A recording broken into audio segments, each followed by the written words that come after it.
berkaitan dengan informasi adanya fakta-fakta tindakan hukum yang dilakukan oleh jajaran kepolisian dengan melakukan penangkapan terhadap sejumlah tokoh bapak ibu kita yang diamankan, dilakukan pemeriksaan, dilakukan tindakan hukum terhadap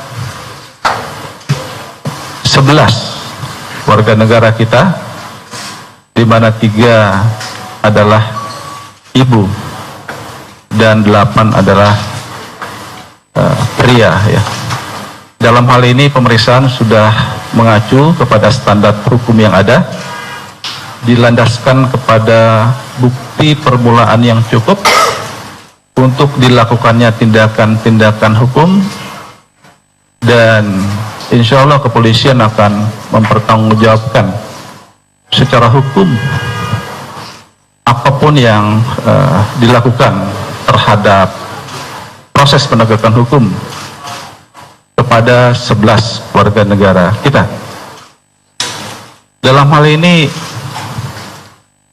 langkah-langkah ini dapat dikatakan dipilih oleh Polri sebagai langkah upaya, dapat dikatakan sebagai strategi Polri untuk menjaga kemurnian niat kegiatan ibadah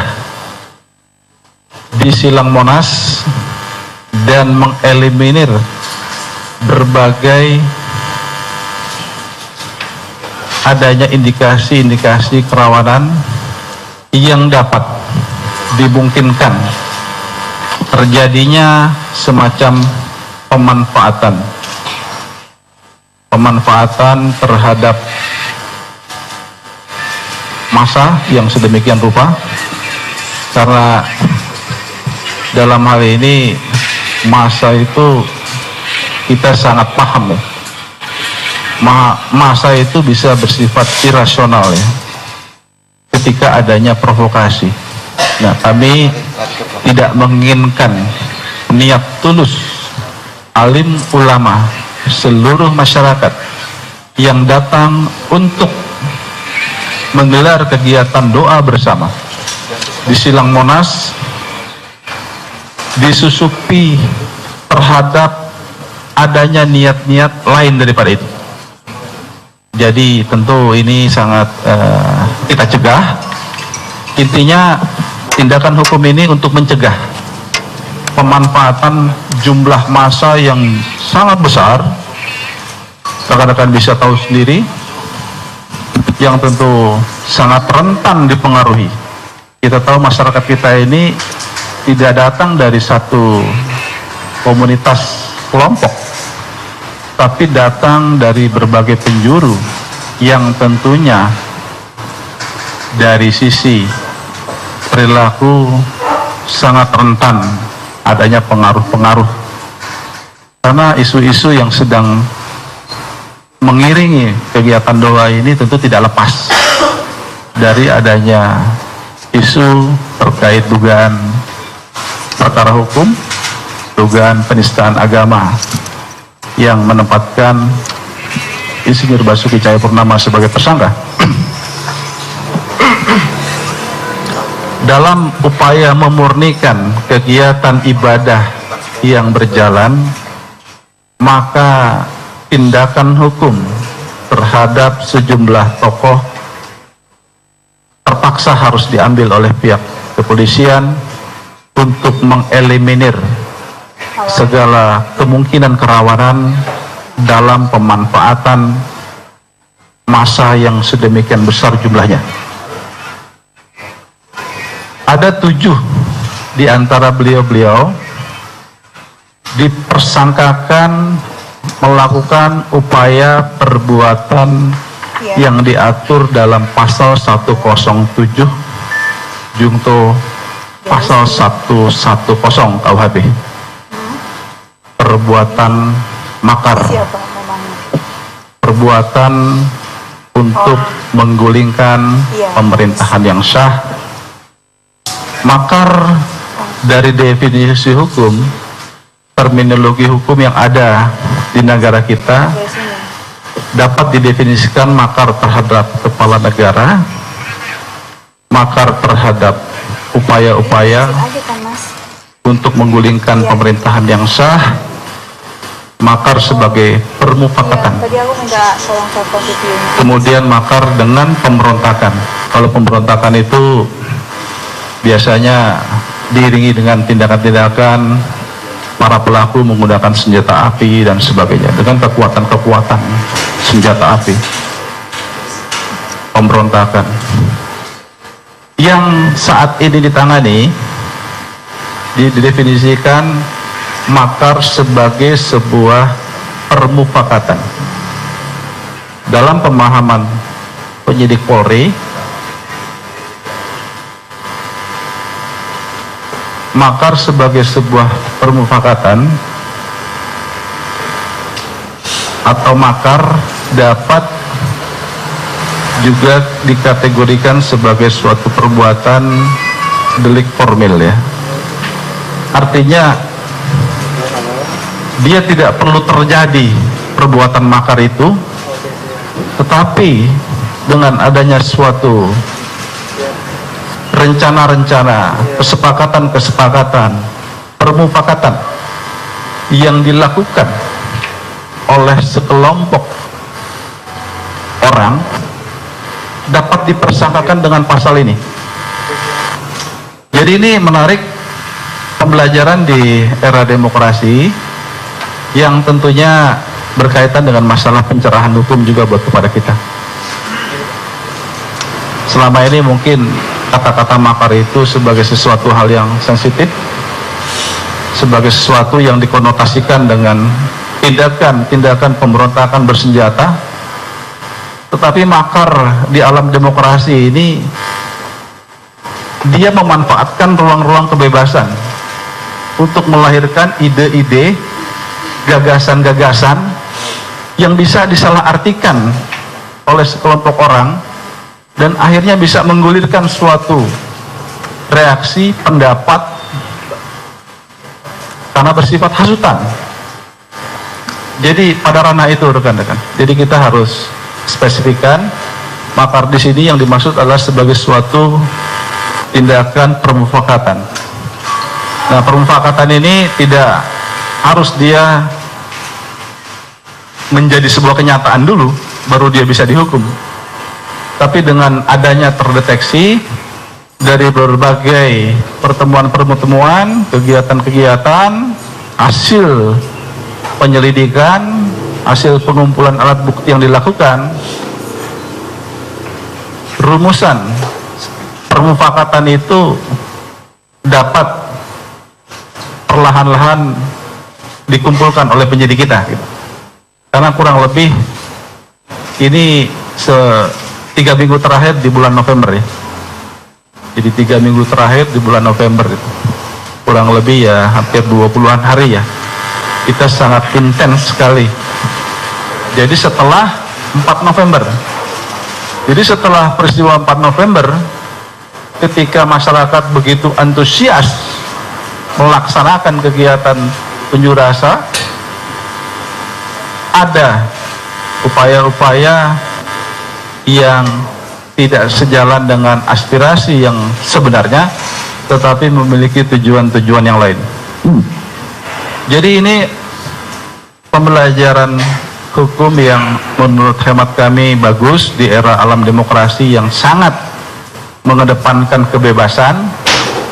Tetapi kembali kita harus menyadari kepada semua pihak, kebebasan yang ada pada kita adalah kebebasan yang tidak absolut sebagai warga negara yang berdasarkan hukum.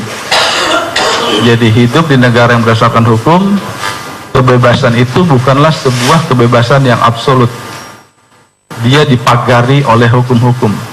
Hukum itu harus diyakini sebagai sebuah produk yang demokratis karena melalui suatu proses legislasi, melalui proses pengesahan dari badan legislatif bersama dengan pemerintah.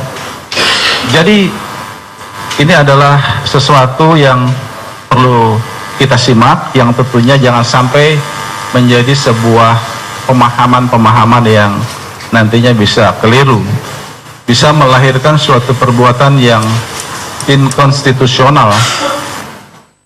Jadi kebebasan kita, kebebasan yang dibatasi oleh hukum.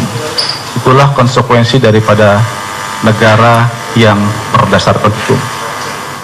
Apakah alam demokrasi ini tidak boleh orang mengkritik? Ini bukan kritikan ya. Kritik dengan makar berbeda.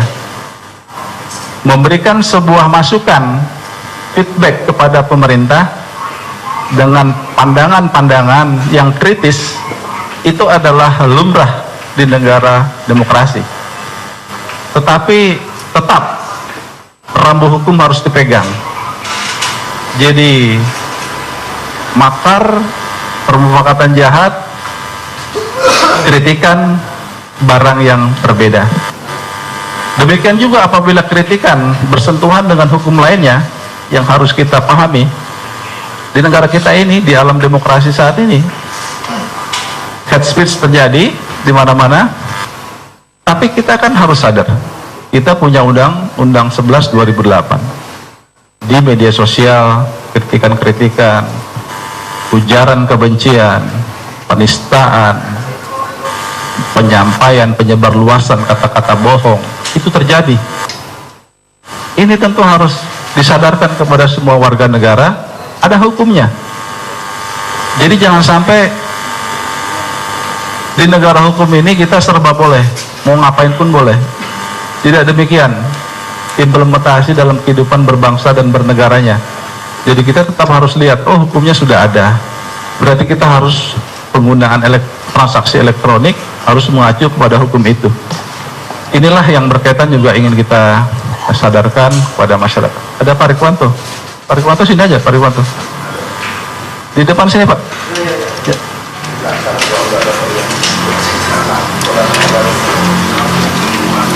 Jadi sini Pak Rikwanto. Selamat datang Pak Rikwanto. Jadi ini sesuatu, ya kita bukan, mungkin ada yang berpikir polisi kok reaktif dan sebagainya. Tidak. Kita hanya bermain pada tataran hukum. Hanya kemungkinan selama ini belum banyak diingatkan, sekarang diingatkan dengan tindakan nyata. Jadi kegiatan-kegiatan kita dalam pengelolaan ASI 2 Desember ini persuasif, preventif, ya. Persuasif, preventif, preemptif. Penegakan hukum. Jadi penegakan hukumnya sedang dijalankan juga. Jadi semua mata pisau yang secara simultan dilaksanakan dalam rangka mengelola situasi yang ada. Karena ini multi kompleks situasinya. Jadi kita tidak bisa terjebak kepada satu bahwa ini hanya murni ibadah. Ya, gitulah kepolisian ini kan selalu berpikirnya ada kecurigaan, ada indikasi, kemudian didalami. Jadi ada 7 yang mendapatkan persangkaan yaitu pasal 110 dan pasal 87 KUHP. Jadi pada tataran permufakatan, makar di sini adalah makar permufakatan, di mana diyakini oleh penyidik walaupun makarnya belum terlaksana, baru pada tataran permufakatan itu sudah bisa dilakukan penegakan hukum. Jadi penegakan hukumnya berdasarkan hukum yang berlaku di negara kita, tidak pakai hukum-hukum lain, dan tentunya alat buktinya juga dicari. Ada 7. Jadi yang pertama Bapak Kiflan Zain, yang kedua Bapak Aditya Warman, yang ketiga Ibu Ratna Sarumpait, 4 Ibu Firza Husein, 5 Bapak Eko, 6 Bapak Alvin, 7 Ibu Rahmawati Soekarno Putri. Ini 7.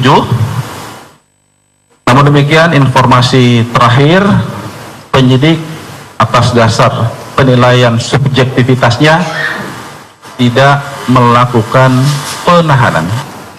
Jadi ketujuh ini telah dikembalikan kepada keluarga alias tidak dilakukan penahanan setelah menjalani pemeriksaan dalam 1 kali 24 jam. Sekali lagi, ketujuh beliau yang telah diperiksa dalam 1 kali 24 jam, penyidik atas dasar penilaian subjektifnya tidak melakukan penahanan dan mempersilahkan kembali. Proses penyidikan dijalankan oleh pihak penyidik tanpa dengan adanya penahanan terhadap beliau yang telah dinyatakan sebagai tersangka. Tentunya barang buktinya sudah ada, dipegang, beberapa juga rencana tulisan tangan, hasil dari monitoring percakapan yang merupakan. Jadi dalam hal ini proses penyidikannya berjalan.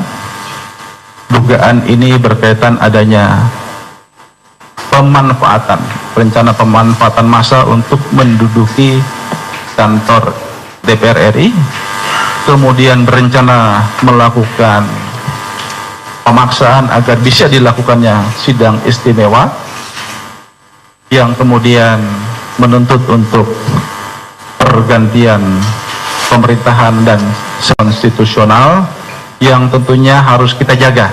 Sekali lagi ini baru permufakatan, rekan-rekan. Jadi permufakatan dalam proses penegakan hukum ini tidak menunggu sampai terjadi, tetapi ketika terdeteksi, tertangkap adanya niatan itu, inilah yang dimainkan oleh pihak kepolisian saat ini. Saksi sudah dilakukan pemeriksaan beberapa, dan juga tentu alat bukti telah dipegang oleh pihak penyidik kita. Kemudian terhadap Bapak Sri Bintang Pamungkas. Bapak Sri Bintang Pamungkas saat ini statusnya merupakan satu yang dilakukan penahanan.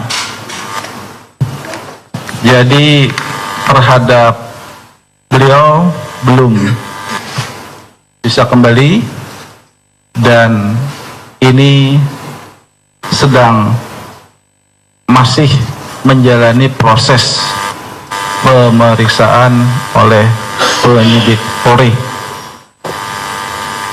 Adapun yang berkaitan dipersangkakan kepada Bapak Sri Bintang berkaitan dengan konten dalam media sosial, terutama di YouTube pada bulan November 2016. Ajakan terkait dengan upaya untuk melakukan penghasutan kepada masyarakat luas melalui media sosial. Barang bukti rekaman sudah ada pada pihak penyidik, sudah dilakukan pengamanan dan dalam proses pemeriksaan oleh ahli IT, demikian juga ahli bahasa, ahli pidana. Itu yang dilakukan penahanan satu. Jadi 7, kemudian 1 jadi 8. Kemudian satu lagi tersangka yang telah dinyatakan terkait dengan pelanggaran pasal 207 KUHP,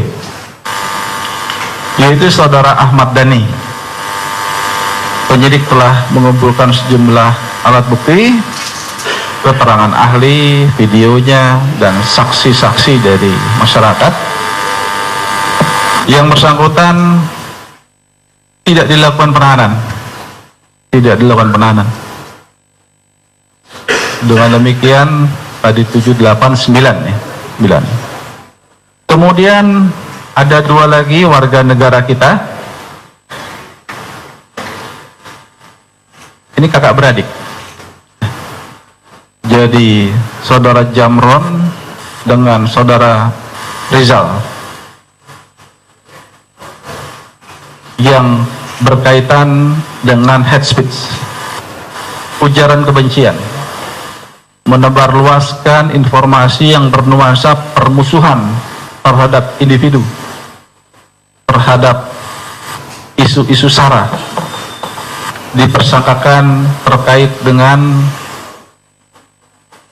pelanggaran terhadap pasal 28 ayat 2, Jungto pasal 45 ayat 2, Undang-Undang 11 2008 tentang informasi transaksi elektronik, dan pasal 107 KUHP dan atau pasal 110 KUHP.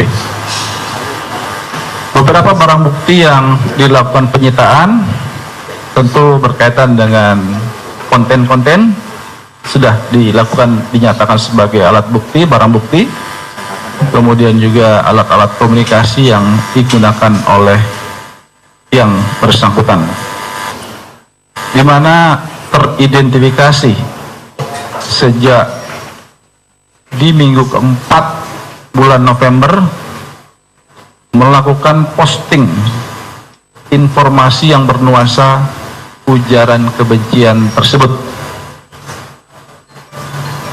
Oleh karena dalam hal ini tentu penyidik melakukan langkah-langkah hukum, langkah-langkah monitoring terhadap konten-konten yang disebarluaskan dalam minggu keempat di bulan November, dan atas dasar penilaian, Polri menilai sangat berbahaya konten-konten yang disampaikan tersebut, bisa menimbulkan semacam kemarahan massa, bisa menimbulkan rasa antipati massa terhadap pihak-pihak tertentu, terhadap pemerintah Republik Indonesia, yang tentunya ini tidak mendidik bagi masyarakat kita.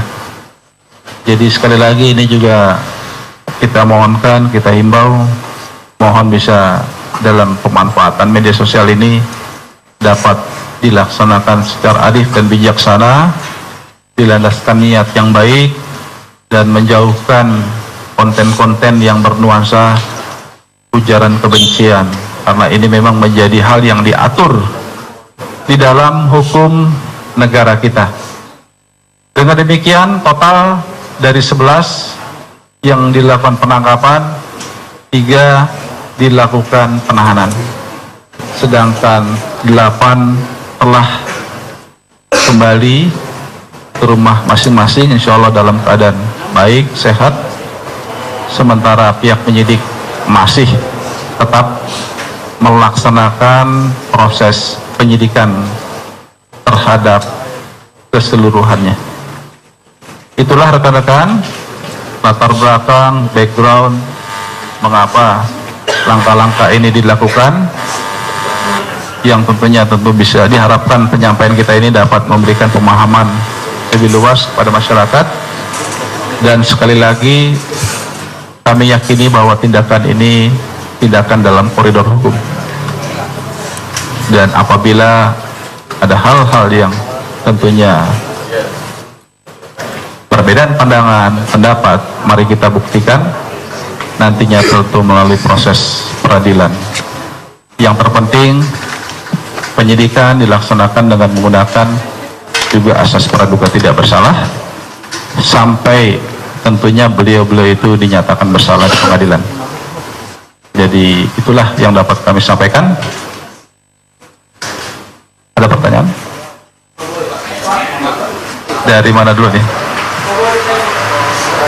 Ya, sini kanan dulu. Ya. Pak, saya dari rumahnya Pak terkait dengan yang sudah tadi di polisi, kenapa dari itu tidak ditahan Pak? Ini bisa dijelaskan lagi maksudnya apa? Kemudian selama 3 minggu terakhir itu bukti-bukti yang ditemukan oleh polisi itu berupa kegiatan seperti apa ya? Apakah itu kegiatan yang dilakukan di lapangan atau kegiatan yang terlihat di media sosial oleh para tersangka? Kemudian kalau bisa batasi 3 ya. para tersangka pelaku dugaan makar ini sehingga bisa disimpulkan bahwa ada terjadi permufakatan jahat dan gitu Pak. Ya, jadi untuk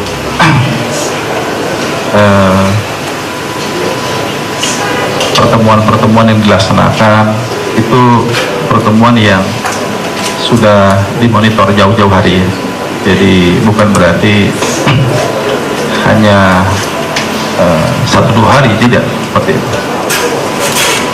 Penilaian subjektif penyidik dalam hal pemeriksaan dinilai kooperatif dan juga tentunya ya lebih bersifat kepada alasan kemanusiaan, karena ada juga yang artinya tentu karena kan menahan ini tidak harus, menahan ini adalah dapat dalam undang-undang. Jadi saya pikir itu penilaian yang normal-normal saja. Jadi tidak ada masalah. Yang terpenting penyidik tidak merasa mempersulit atau disulitkan dalam proses penyidikan yang berjalan. Itu ya kira-kira duanya. Yang itu Pak, hubungan antara tersangka sehingga disimpulkan terjadi permufakatan jahat. Ya itulah nanti yang akan dibuka di peradilan. Jadi bagusnya nanti dibuka di pengadilan saja.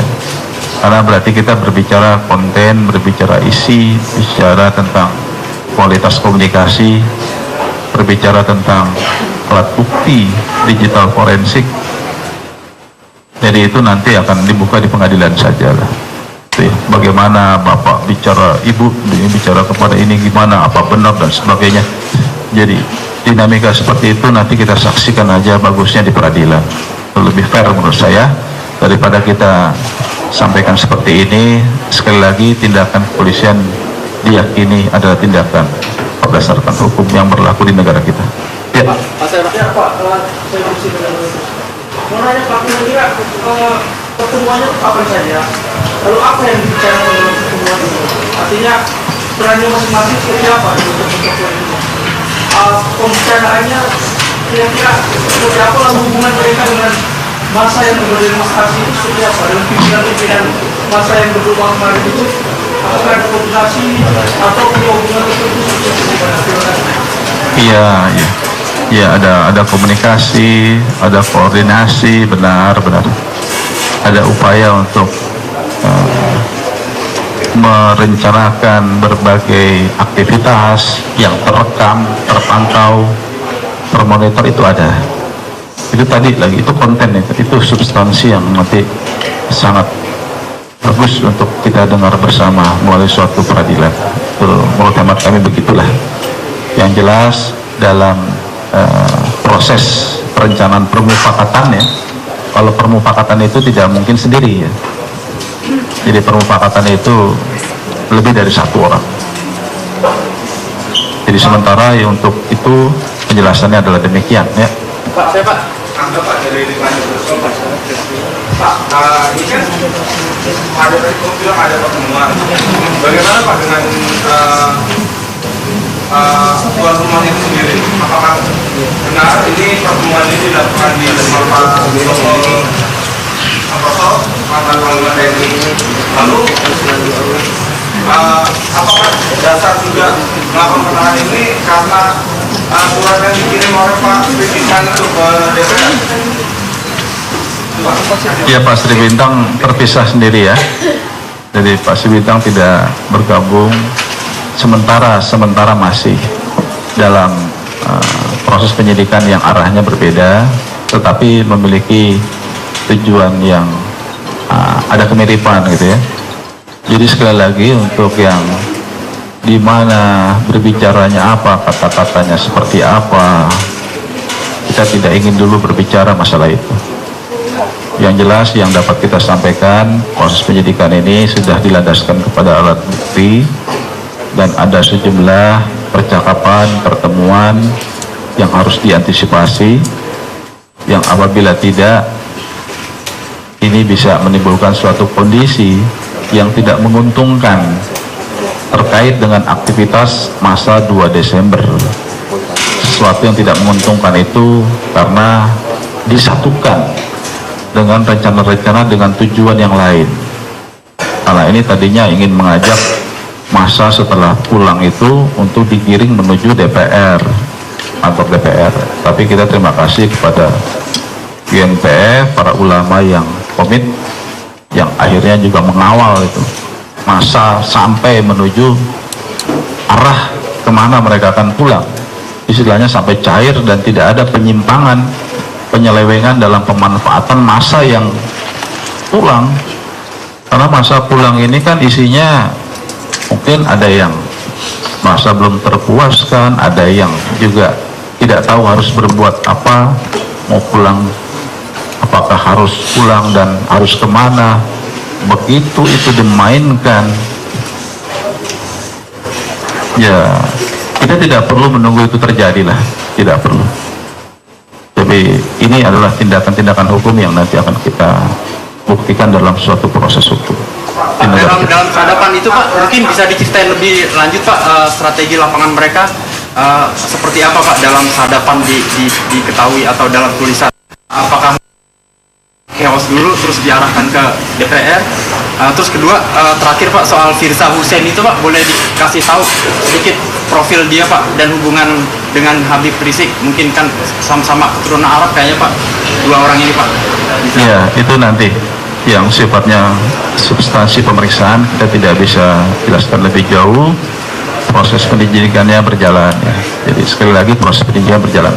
Kita sama-sama dulu hargai prosesnya yang berjalan. Jadi konstruksi perkaranya berjalan, konstruksi hukumnya berjalan ya. Jadi nanti mohon bisa diikuti perkembangannya. Jadi kami belum bisa menyampaikan secara detail pada kesempatan ini. Tapi yang jelas proses pengumpulan alat bukti itu berkaitan dengan keterangan rencana untuk menggerakkan massa menuju gedung DPR RI. Jadi ini sudah terkonfirmasi dengan alat bukti yang dikumpulkan oleh penyidik. Ya. Pak, hingga tersangka ini dilakukan penahanan di mana Pak? Di Polda Metro Jaya. Pak, soal ada kemungkinan tersangka baru lainnya Pak, bisa disampaikan mungkin dia ini ke mana, ke kasus yang mana, kasus yang ITE atau kasus yang makar Pak? Yang mana itu? Yang ada kemungkinan tersangka baru Pak? Kemungkinan yang kasus dugaan pasal 107 ya, permufakatan jahat. Dalam hal ini permufakatan makar yang bisa dimungkinkan ya, bisa dimungkinkan itu ada. Ada berapa napi, lalu dia perannya seperti apa juga? Saya belum bisa pastikan. Nanti Pak, soal yang tersangka Alvin, bisa dijelaskan Pak lebih detail. Dia ditangkap di mana, kapan, lalu siapa sih Pak Alvin? Ada nama Alvin tadi? Ada kata Alvin. Alvin yang mana ya? Tadi sebut ada Alvin juga. Oh ya, nomor 6 ini Alvin ya. Iya. Iya, ada Alvin. Ditangkap di mana Pak? Backgroundnya apa dia Pak? Mau lihat lokasi penangkapan ya? Saya buka laporan saya bentar ya.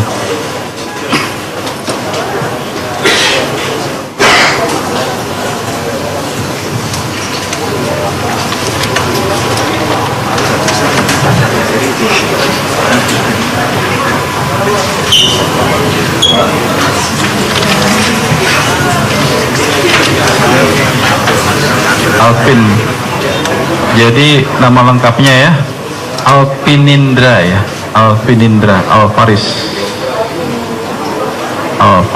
ya. Kemudian di daerah Kedau Muaringin, Tanah Serel, Semanggu ya, itu ya kira-kira itu. Ini jam berapa dia Pak? Itu pagi juga atau? Iya. Beda hari? Tidak, harinya sama. Beda jam aja, serentak aja. Profesinya apa sih Pak dia Pak? Profesinya Pak? Perannya Pak? Sama perannya sedikit Pak, kalau boleh. Berkaitan dengan sama. Pasal 107. Nanti kami akan lanjutkan lagi konferensi pers dari Bareskrim Mabes Polri. Usai jeda.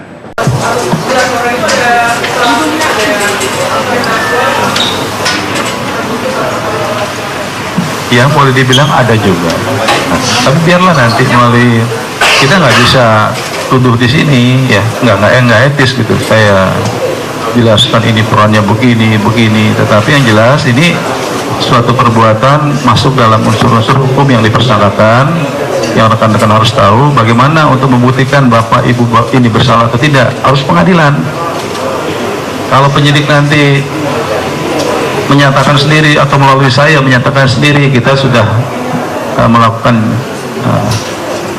suatu tuduhan-tuduhan yang tentunya tidak pada tempatnya gitu. Jadi biarkan mekanismenya nanti melalui peradilan saja, daripada kita harus nanti berdebat secara terbuka, itu tidak bagus karena bukan pada tempatnya kita memperdebatkan masalah substansi hukumnya. Tapi kita hormati saja lembaga peradilan yang ada yang lebih tepat di negara kita. Terima kasih rekan-rekan atas perhatiannya. Selamat siang, hati-hati di jalan. Assalamualaikum warahmatullahi wabarakatuh. Ada buktinya Pak? Pak, buktinya. Mana boy, bukti dong lagi Pak Boy.